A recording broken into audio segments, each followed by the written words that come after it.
My jealous stepsister slept with my husband and stole everything, my life, my future, even my last name. Then she had the audacity to ask for my blessing. I didn't scream. I didn't cry. I just smiled. Because what she doesn't know is I've been planning something she'll never see coming. I always knew my stepsister envied me, but I never thought she'd try to become me. Growing up, Lila and I were forced into the same house when our parents got married. We were both 12 at the time. Same age, same school, same classes. But we were complete opposites. I was the quiet, observant one who loved to read, who made lists and followed plans. Lila was the loud, impulsive whirlwind who demanded to be seen. She couldn't stand when someone else got more attention than her, especially me, and she made sure I always knew it. If I got an award at school, she would cause a scene that same day. If I wore something new, she'd borrow it without asking and conveniently forget to return it. But still, I tried to get along. We were family now, whether I liked it or not. When we turned 25, I met Daniel. He was everything I didn't even know I wanted. Gentle, intelligent, funny in a subtle way. He paid attention. He remembered the smallest details about me. He was a listener, which is rare these days. Lila met him a few months into our relationship.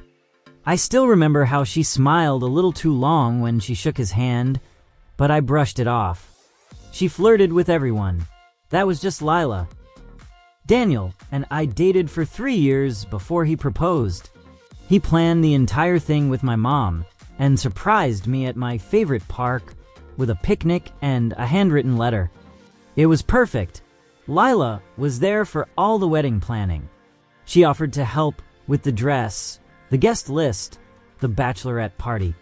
I felt like maybe she had changed. Maybe the petty rivalry we had as teenagers had finally settled into mutual adulthood. Looking back, I see it now. She didn't want to help. She wanted proximity. She wanted to insert herself into every moment of our relationship. When we were picking out centerpieces, she asked what color I thought she should wear so she wouldn't outshine me.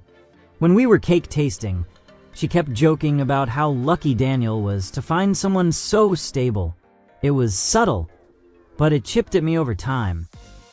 Then came the wedding. Beautiful, magical, and seemingly perfect. Everyone danced and drank and toasted to our love.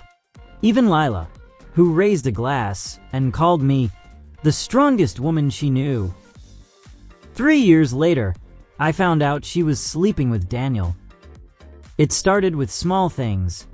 Daniel began working late. He was glued to his phone. He flinched when I walked into the room too suddenly. I thought he was stressed from work. I thought maybe we needed a vacation, some time away to reconnect. Then I saw a message, just one, a notification that flashed across his screen while he was in the shower. It was from Lila. I miss last night already. Call me when she falls asleep. My blood ran cold. My hands shook as I opened his messages. There they were, weeks of texts, photos, inside jokes, things he never even said to me. I couldn't breathe. I didn't confront him that night. I took screenshots, sent them to my email, sat in the dark with a glass of wine, and cried so hard I thought I might pass out. Then, when the sun came up, I packed a bag, left him a note, and drove to my best friend's place.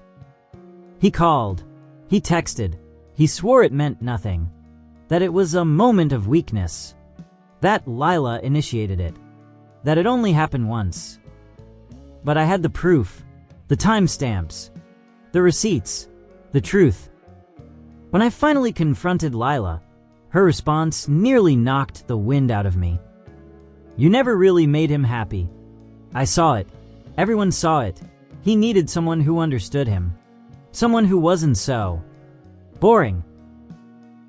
I stood there in her apartment, staring at the woman who shared my childhood, who shared holidays and family photos, who used to braid my hair before school. "You mean someone like you?" She smirked. "He was never yours to begin with." I walked away. I didn't scream. I didn't beg. I just left. Weeks passed. The divorce moved faster than I expected. My mother was heartbroken, torn between her daughters. I told her she didn't have to choose. I'd already made that choice for her.